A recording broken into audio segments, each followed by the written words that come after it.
बिस्मिल्लाहिर्रहमानिर्रहीम। शुरू अल्लाह के नाम से जो बड़ा मेहरबान नहायत रहम फरमाने वाला है। अस्सलाम वालेकुम dear readers, welcome to my YouTube channel.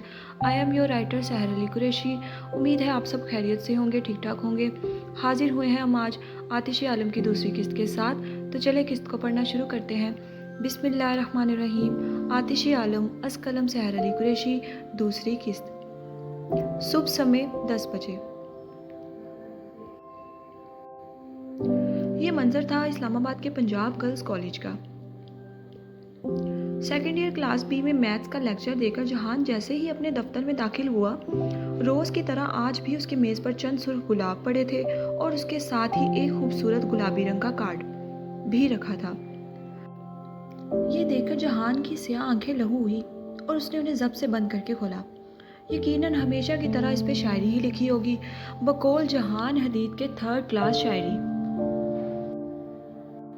जहान कदम कदम चलता हुआ अपने मेज़ के पास गया और आज उस कार्ड को बिना पढ़े ही पकड़ के डस्टबिन में फेंक गया। और वो फूल, एक लम्हे के लिए उन्हें देखकर उसे उन फूलों से नफरत महसूस हुई।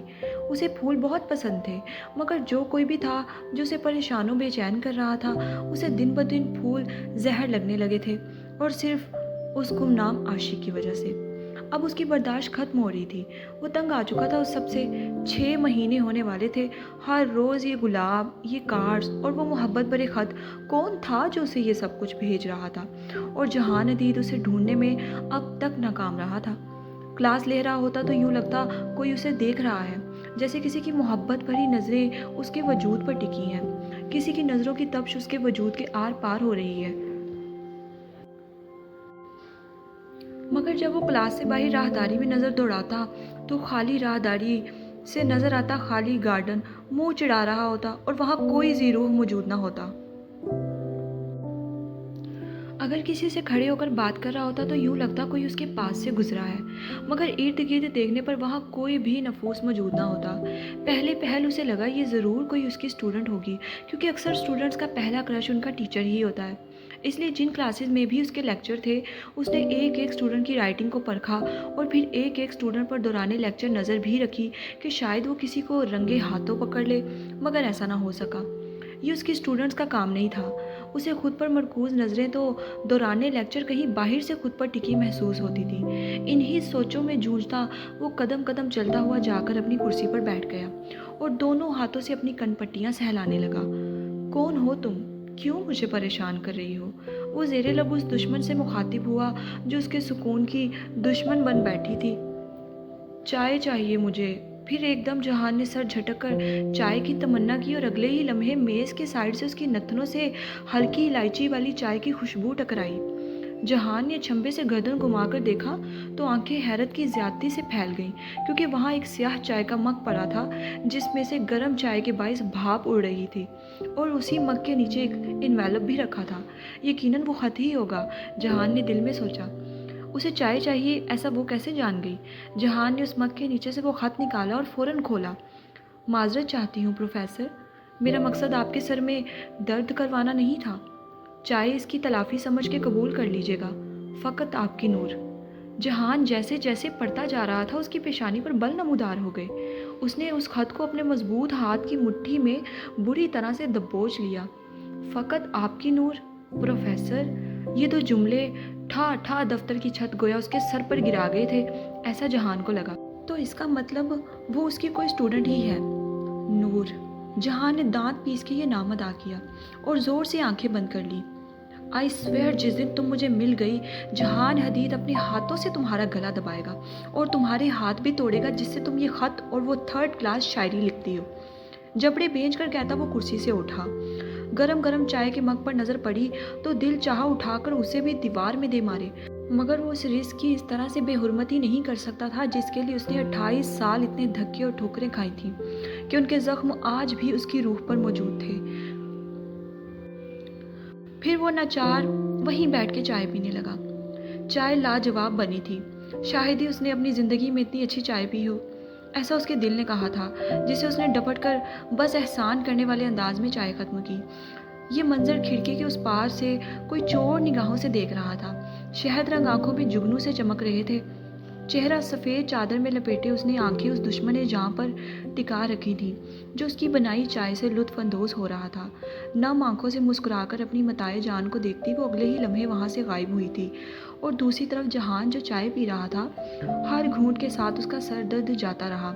درد بھی خود دیتی ہو اور دوا بھی خود کرتی ہو، اس کے دل سے کہیں یہ جملہ ادا ہوا۔ پھر اچانک اسے پھر وہی نظروں کی تپش خود پر محسوس ہوئی۔ اس نے جھٹکے سے چائے کا کپ میز پر رکھا اور فوراً کرسی سے اٹھ کے ارد گرد دیکھنے لگا، مگر وہاں کوئی نہ تھا۔ پھر اس کی نظر اپنے دفتر کی کھڑکی پر پڑی، قدم قدم چلتا اس طرف گیا اور جا کر اس نے کھڑکی کے دونوں پٹ کھول دیے۔ مگر باہر سامنے تھوڑی ہی دور اپنی کلاس کے آگے چند اسٹوڈنٹس کھڑی باتیں کر رہی تھیں اور اس کے علاوہ کوئی وہاں موجود نہ تھا۔ نور، وہ زیر لب بڑبڑایا، سب سے پہلے تو تمہیں تلاشنا پڑے گا، تاکہ یہ جو تمہیں بڑا نور جہان بننے کا بھوت سوار ہوا ہے نا، تم ایک بار مل جاؤ، سب سے پہلے تمہارا یہ بھوت سر سے اتار کے پھینکوں گا۔ دونوں ہاتھوں کو کھڑکی پر رکھے وہ ایک عزم سے کہہ رہا تھا، اور اس کے ساتھ ہی کچھ فاصلے پر کھڑی وہ دیوار کے ساتھ پشت لگائے اس کی یہ خطرناک باتیں سنتی دل ہی دل میں مزید اس سے خوفزدہ ہو کر رہ گئی، اور اس نے فوراً اپنا نازک ہاتھ اپنی گردن پر رکھ لیا جسے توڑنے کی وہ باتیں کر رہا تھا، اور پھر سانس حلق میں ہی کہیں اٹک کے رہ گیا تھا۔ پھر دیکھا اس نے کھڑکی کے دریچے پر رکھے اس کے دودیا بھاری سفید ہاتھ کو جس میں اس نے سیاہ رولکس پہن رکھی تھی۔ پھر دوسری نظر اس نے اپنے سانولی ہاتھوں پر دوڑائی اور فوراً نم آنکھیں رگڑتی ہوئی وہاں سے بھاگی تھی۔ دوسری طرف اس سب میں جہان حدید اتنا تو جان گیا تھا کہ وہ جو کوئی بھی تھی، جہان حدید اس کا کرش نہ تھا، بلکہ اس پاگل لڑکی کو اس سے دھواں دھار طوفانی محبت ہو گئی تھی جس سے جہان حدید کو کوئی فرق نہیں پڑتا تھا۔ تم جو کوئی بھی ہو لٹل گرل، تمہارا کھیل اب ختم ہونے والا ہے۔ جلد جہان حدید تمہیں ڈھونڈ نکالے گا، پھر چاہے تم پاتال میں ہی کیوں نہ چھپی بیٹھی ہو۔ سرخ سیاہ آنکھیں غیر مرئی نقطے پر ٹکائے وہ زیر لب اس سے مخاطب ہوا تھا۔ وہ دونوں اس کے گرد بیٹھی اس کے دونوں بازو زور سے پکڑے خون خوار نظروں سے اسے دیکھ رہی تھی، اور وہ بیچاری ڈری سہمی سی ان کے درمیان سر جھکائے کسی مجرم کی طرح بیٹھی تھی۔ وہ دونوں مسلسل اسے اپنی گھائل کر دینے والی نظروں سے دیکھ رہی تھی۔ تم دونوں نے مجھے ایسے کیوں پکڑ رکھا ہے جیسے میں کوئی مجرم ہوں؟ اتنی دیر سے ان کی چپتی نظریں برداشت کرتی اسمارا نے پہلی بار اپنی چپ توڑی تھی۔ سحر تو اس کے سوال پر اشرشی کر اٹھی تھی، جبکہ نینا کا حال بھی اس سے کچھ مختلف نہیں تھا۔ کیا کہا تم نے؟ ہم تمہیں ایسے کیوں دیکھ رہے ہیں؟ دونوں نے بیک وقت قدرے چیخ کر پوچھا۔ کلاس خالی تھی، ان تینوں کے علاوہ وہاں کوئی موجود نہ تھا۔ ان کے اس طرح چیخ کر پوچھنے پر وہ مزید ڈر سی گئی۔ کیا چھپا رہی ہو ہم سے؟ سچ سچ بتاؤ۔ پھر اچانک سحر نے پینسل کا سکہ اس کے حلق پر رکھ دیا۔ اس کی اس حرکت پر اسمارا کی آنکھیں حد درجہ تک پھیل گئیں۔ ارے ارے، کنٹرول کرو لڑکی، نینا نے فوراً سحر کے ہاتھ سے پینسل چھینتے ہوئے کہا۔ وہ بھی تو بیچاری سہم ہی گئی تھی سحر کی اس حرکت پر۔ تو نہ اپنی یہ گینگسٹر گیری کہیں اور جا کے دکھایا کر، مانا کہ تیرا بھائی گینگسٹر ہے، نینا نے ترک کر کہا اور دوبارہ اسمارا کی طرف متوجہ ہوئی، جو اپنی گردن چھو کر دیکھ رہی تھی جیسے زخم کا معائنہ کر رہی ہو۔ جواب جو آیا بھی نہ تھا کیونکہ بروقت وہ پینسل سحر سے لے گئی تھی۔ یہ منظر دیکھ کر سحر نے بھی آنکھیں گھمائیں۔ دیکھو ذرا اسے، اس کی حرکتیں دیکھو، سحر نے اسمارا کی طرف اشارہ کر کے نینا سے کہا۔ یہ یوں دکھا رہی ہے جیسے ہم بھی اس کے گھر والوں کی طرح اس پر ظلم کرتے ہیں اور ظالم و جابر ہے۔ سحر کی اس بات پر اسمارا شرمندہ سی ہو گئی اور بلش کرنے لگی، جس پر نینا نے پیشانی پر ہاتھ مارا۔ ارے بہن، تیرا کوئی وقت مقرر بھی ہے کیا بلش کرنے کا، یا پھر کوئی ایسی بات جس پر تو بلش نہ کرتی ہو؟ نینا نے اکتائے ہوئے لہجے میں کہا، جس پر سحر کی ہنسی چھوٹی۔ تم چپ کرو اور اسے بولنے دو۔ پھر سحر نے چھوٹی سی ناک پر غصہ سجا کر نینا سے کہا، اور دونوں دوبارہ اسمارا کی طرف متوجہ ہو گئی، جس پر اس کا سانس دوبارہ حلق میں اٹک گیا۔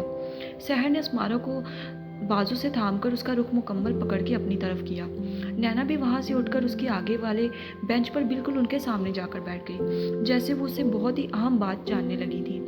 پروفیسر جہان حدید کے آفس کے باہر کیا کر رہی تھی تم؟ سحر نے جانچتی ہوئی نظروں سے اسمارا کو دیکھ کر پوچھا۔ ہاں ہاں، کیا کر رہی تھی تم وہاں؟ نینا نے بھی اس کے سوال میں سر ہلاتے ہوئے حصہ ڈالا۔ جلدی جواب دو، وقت بہت کم ہے تمہارے پاس۔ پھر پشت پیچھے بینچ سے ٹکاتے سحر نے کسی ڈان والے انداز میں کہا۔ میں وہ پیشانی پر آیا پسینہ ہاتھ کی پشت سے صاف کرتی اسمارا ان دونوں کو دیکھتی زیر لب بڑبڑائی۔ ابے کیا بکری کی طرح میں کر رہی ہے، جلدی پھٹ نا۔ सहर अब उकता सी गई थी। वो मैं उनसे थोड़ा सा काम पूछने गई थी बस। नैना जो उसे कुछ किसी अच्छे जवाब की तवक्को कर रही थी, उसके ये जवाब देने पर तो जल ही उठी।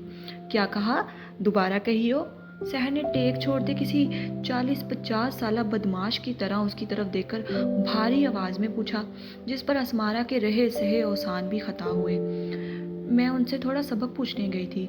कौन सा सबक? इश्क का सबक या किसी और चीज़ का सबक? नैना ने आंखें चमकाकर पूछा। बिलाशुबा वो यही तो सुनना चाहती थी। नैना बेवक्त मत बका करो, मैंने कितनी बार कहा है। सहर ने हुक्मिया अंदाज में नैना को टोका। सॉरी बॉस, जिस पर वो किसी फर्माबरदार गुलाम की तरह माफ़ी मांगती हुई मुंह बंद कर गई। गुड। सहर ने ज़ेरे लब उसे शाबाश दी और असमारा को देकर बोली, जहाँ तक हमें पता है प्रोफेसर जहान हदीद मैथ्स के टीचर हैं और तुम्हारी कोई मैथ्स नहीं है, फिर तुम उनसे किस चीज़ का सबक पूछने गई थी? सहर के इतने इंटेलिजेंट सवाल पर नैना ने आंखों में उसे दाद दी, मगर मुंह हनोज बंद ही रखा, क्योंकि ऊपर से ऑर्डर्स थे। प्रोफेसर हदीद के पास सिर्फ नैना पढ़ती है, हम दोनों नहीं, तो तुम्हें उनसे क्या काम पड़ गया? सहर ने फिर से तरक कर सवाल पूछा। जवाब तो असमारा। उसकी आंखों में झांकती सहर ने थोड़ा प्यार से पूछा। वो मैं वो करती बिलाखिर असमारा सर झुका गई, जैसे उसके पास कोई जवाब न था। तो तुम नहीं बता रही? सहर ने आखिरी बार पूछा। असमारा हनोज जूं की तू खामोश रही बिना कोई जवाब दिए। मैं उन्हें देखने गई थी बस। असमारा ने इतना सा जुमला कहते अपना चेहरा दोनों हाथों में छुपा लिया। हा हाय शाबाशे। नैना ने अपना मुंह खोला और उठकर नाचना शुरू कर दिया। सहर बस हक्की बक्की इन दोनों को देखती रह गई। मुझे तो पहले से ही इस पे शक था कि ये मेरे भाई पर पूरे दिल से फिदा है। बल्ले बल्ले ओ बल्ले बल्ले। तो बिलाखिर असमारा मैडम। नैना ने उसके हाथ चेहरे से हटाए तो उसने अब आंखें जोर से बंद कर ली, जैसे उन दोनों को देखने का हौसला वो अपने अंदर नहीं रखती थी। बताओ फिर कब आऊँ रिश्ता लेकर? नैना ने शरारत से अबरोज काकर पूछा तो वो मजीद बलाश करने लगी। अबे तू ठंड रख। सहर ने उसे झिड़का। आई बड़ी रिश्ता लेकर आने वाली, पूरी बात तो जान लो। सहर ने जल भुनकर कहा। क्यों देखने गई थी तुम उन्हें? अरे सहर, कोई किसी को क्यों छुप के देखने जाता है? तुम भी ना। नैना ने उसकी अकल पर गोया मातम किया था। मैंने तुम्हें कहा ना, मुंह बंद रखो। सहर सुलग उठी। वो दोनों आपस में उलझने लगी थी कि असमारा मौका देखते फौरन बेंच से उठी और क्लास से बाहर दौड़ लगा गई। अरे वो भाग गई। असमारा की बच्ची, मैं तुम्हें छोड़ूंगी नहीं। जवाब तो तुम ज़रूर दोगी। सहर ने गुस्से से पीछे से हाँक लगाई, जबकि नैना तो बस मामला समझने की कोशिश कर रही थी। वो जो तेज़ी से दौड़ती उन्न की रैन से जान बचाकर बाहर निकली थी, बुरी तरह किसी से टकरा गई। या अल्लाह। और ज़ेरे लब कहती इससे पहले वो ज़मीन बोस होती। मुकाबिल शख्स ने उसे कोहनी से थामकर गिरने से बचा लिया था। असमारा ने जैसे ही आंखें खोली तो शहद रंग आंखें बेयकीनी से फैल गईं, क्योंकि सामने ही उसकी कुल्ले हयात जान हदीद खड़ा था और वो अपनी स्याह संजीदा नज़रों से उसे ही देख रहा था। असमारा फ़ौरन से पहले पीछे हुई। I am sorry professor, it's okay, आप ठीक हैं? उसने फ़िक्रमंदी से पूछा। जी, असमारा ने लफ्ज़ी जवाब दिया। जहान जानता था ये नैना की दोस्त है, इससे आगे वो इस बारे में कुछ नहीं जानता था। उससे टकराकर वो बुरी तरह से ब्लश करने लगी थी, जिस पर जहान को ये लड़की थोड़ी अजीब लगी। मैं नैना को देखने आया था, क्या वो क्लास में है? उसने संजीदगी से पूछा। जी प्रोफेसर, वो अंदर ही है। असमारा ने ज़ेरे लब सरगोशी नुमा कहा और तेज़ी से साइड से गुजर गई। प्रोफेसर? इस लफ्ज़ पर जहान ने पलटकर उसकी पुश्त को देखा, फिर सर झटक कर खुद को मलामत कर दिया कि वो इतनी मासूम सी है, ये वो लड़की नहीं हो सकती। वो कोई बहुत ही चालाक और शातिर लड़की है जिसने 6 महीनों से मुझे गन चक्कर बनाकर रखा हुआ है। गुस्से से कहता वो अंदर क्लास की तरफ बढ़ गया। क्लास के पास पहुंच के उसने नॉक किया तो दोनों सीधी होकर बैठ गईं। 2 सेकंड बाद जहान अंदर दाखिल हो गया। एक नज़र सामने बैठी सहर पर उसने डाली थी और उसकी स्याह आंखों का रंग मुतगय्यर हुआ था। अस्सलाम वालेकुम सर। दोनों ने बैक वक्त उससे सलाम कहा। वालेकुम अस्सलाम, जहान ने ज़ेरे लब जवाब दिया। जहान को देखते ही सहर अपना बैग उठाकर वहाँ से चली गई थी और जहान ने तिरछी नज़रों से जाते हुए उस आफत की बुढ़िया को देखा था। सहर यूसुफ तो किसी के बाप से भी नहीं डरती। और फिर ये जुमला याद करके घनी मूंछों तले अनाबी लब मुतबस्सम हुए थे। भाई। नैना उसे मोहब्बत से पुकारती हुई प्यार से जाकर उसके सीने से लग गई। मुझे एक ज़रूरी काम है, मैं जल्दी जा रहा हूँ। ड्राइवर तुम्हें लेने आ जाएगा। अच्छे से अपना आखिरी लेक्चर लो और ध्यान रखना। उसे समझाता वो उसकी पेशानी का बोसा ले गया था। जी भाई, ठीक है। ओके, मैं चलता हूँ। खुदा हाफिज़। फ़ी अमान अल्लाह भाई। रात समय घूप अंधेरे और ख्वाबनाक से माहौल में वो एक बड़े से कमरे में अकेला खड़ा था और उसके सामने दीवार पर एक बड़ी सी पोर्ट्रेट लगी थी जिसमें एक 32 साला मर्द स्याह थ्री पीस सूट और उस पर स्याही ओवरकोट पहने, आंखों पर स्याही गोगल्स लगाए सिगार जला रहा था। ये पोर्ट्रेट पूरी दीवार पर फैली हुई थी। सामने खड़ा शख्स पैंट की जेबों में हाथ डाले उसके एक एक नक्श को नफरत भरी स्याह निगाहों से देख रहा था। हाद बिन राफे आलम। फिर ज़ेरे लब उसने उसका नाम अदा किया। अपनी 28 साला ज़िंदगी में मैंने आज तक तुमसे ज़्यादा नफ़रत किसी से नहीं की। यकीन करो, ये नफ़रत का हक मैंने सिर्फ तुम्हें ही दिया है, क्योंकि मैं समझता हूँ तुमसे ज़्यादा मेरी नफ़रत का कोई हकदार नहीं है। हाद बिन राफे आलम। तो मुस्कुराना हंसते वो उसे यकीन दिलाने की कोशिश कर रहा था। सर, अपने उकब से आती आवाज़ पर उसने गर्दन तिरछी करके पीछे मौजूद शख्स को देखा। सर, जैसा कि आपने प्लान किया था उसके मुताबिक हाद बिन राफे आलम का अहम तरीन मिशन नाकाम कर दिया गया है। उसकी इस खबर के साथ ही सामने खड़े शख्स की स्याह आंखों का रंग खतरनाक हद तक चमका था। उसकी स्याह आंखें किसी स्याह समंदर के साहिल किनारे की आधी रात में चमकती स्याह रेत की सी मानिंद थी, जिसे देख एक पल के लिए उसका मुलाजिम खौफ ज़दा हो गया था। ठीक है, तुम जा सकते हो, संजीदगी से कहते उसने रुख वापस हाथ की तस्वीर की तरफ कर लिया। ये तुम्हारी बर्बादी की शुरुआत थी। मेरा पहला तोहफा कबूल करना। अब तुम खुद अपने हाथ से अपना पहला बाजू काटोगे। हा हा हा। उसके साथ ही उस शख्स ने एक कहका लगाया था और फिर थोड़ी पर हाथ रखते हुए बोला, वो क्या कहते हैं ना, सुना है कि बिन यामिन यूसुफ तुम्हारा राइट हैंड है और शहरोज़ आबदीन तुम्हारा लेफ्ट हैंड है, और चूंकि मैंने तुम्हारे इस ख़ास और अहम तरीन मिशन को अपने पैरों तले कुचल दिया है, तो तुम्हारे ही असूल के मुताबिक तुम खुद अपने राइट हैंड को काटोगे। हा हा हा। फिर वो दोबारा पागलों की तरह हंसने लगा। उसके बाद अगली बारी तुम्हारे दूसरे बाजू की होगी। उसके बाद फिर तुम हाथों से महरूम व माजूर हो जाओगे। फिर तुम्हें ख़त्म करने का और तुम्हारा सब कुछ छीन लेने का और भी ज़्यादा मज़ा आएगा। मुझे। हाद बिन राफे आलम। एक एक लफ्ज़ जबड़े भेज कर अदा करते हुए उसने कहा। स्याह आंखों में शोले से फूट रहे थे जो हर चीज़ को जलाकर राख कर देना चाहते थे। फिर उसने जेब से एक सिगार और लाइटर निकाला। सिगार मुंह में दबाकर उसे जलाया और जलता हुआ लाइटर सामने लगी पोर्ट्रेट की तरफ उछाल दिया, और फिर देखते ही देखते पूरी दीवार को आग ने अपनी लपेट में ले लिया और वो तस्वीर जलना शुरू हो गई। आहिस्ता आहिस्ता उस आग ने हाद बिन राफे आलम के हसीन चेहरे के एक एक नक्श को जलाकर खाक में तब्दील करना शुरू कर दिया था, और उसके जलते हर नक्श पर सामने खड़े सिगार पीते शख्स के रोम रोम में ठंड पड़ रही थी और सर्द सुकून आवर लहरें उसके पूरे वजूद में फैलती चली जा रही थी। उसकी स्याह आंखों में नज़र आते सामने जलती तस्वीर का मंजर बहुत ही खौफनाक था। वो उस वक्त तक वहाँ खड़ा सिगार पीता रहा जब तक उस तस्वीर का आखिरी ज़रा भी खाक में तब्दील न हो गया। एक दिन तुम्हें इसी तरह सच में जलाकर राख कर दूंगा, ये मेरा तुमसे वादा है। एक अज़म से कहता वो मुड़ा था और अपनी स्याह हुडी पहनकर वहाँ से निकल गया। कमरे से बाहर निकलकर उसने अपने मुलाजिम को देखा जो मोदबाना अंदाज में हाथ बांधे बाहर उसके हुक्म का ही मुंतज़िर खड़ा था। कल ही इस जगह नई तस्वीर लग जानी चाहिए। जी सर, उसने सर हिलाते फ़ौरन कहा। फिर उसके जाते ही उसका मुलाजिम उसकी पुश्त को खौफज़दा नज़रों से देखने लगा। अजीब इंसान था ये बंदा भी। रोज़ यहाँ नई तस्वीर लगवाता था और रोज़ रात को आकर खुद ही उसे अपने हाथों से जला के चला जाता था। अंदर मौजूद जल रहे शख्स से उसका क्या रिश्ता था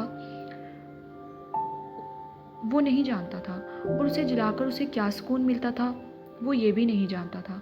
उसकी पुश्त को देखता वो दिल ही दिल में ये सब सोच रहा था। शायद वो अंदर मौजूद जल रहे शख्स की ज़िंदगी में क़यामत बपा करने आया था, मगर क्या वो हाद बिन राफे आलम को मात दे सकता था? उसने खौफ से सोचा। ये आग जो वो लगा कर गया था, ये आग तो हाद बिन राफे आलम के आगे कुछ भी ना थी। وہ تو خود ایک آتش تھا بھسم کر دینے والی، تو کیا یہ آتش اس کا کچھ بگاڑ سکتی تھی؟ ان دونوں کے درمیان چھڑنے والی اس جنگ کا کیا انجام ہونا تھا یہ اللہ ہی بہتر جانتا تھا، اور فتح کس کے نصیب میں آنی تھی یہ فیصلہ بھی تقدیر کرنے والی تھی۔ جاری ہے۔ چلیں جی ڈیئر ریڈرز، قسط تو ہو چکی ہے مکمل، امید ہے آپ سب کو پسند آئے گی، پڑھ کے سن کے رائے کا اظہار لازمی کیجیے گا، میرے چینل کو سبسکرائب کریں اور مجھے بہت زیادہ سارا سپورٹ کریں۔ جلد انشاءاللہ حاضر ہوں گے اس کی ایک نئی قسط کے ساتھ، مجھے دے اجازت، اللہ حافظ۔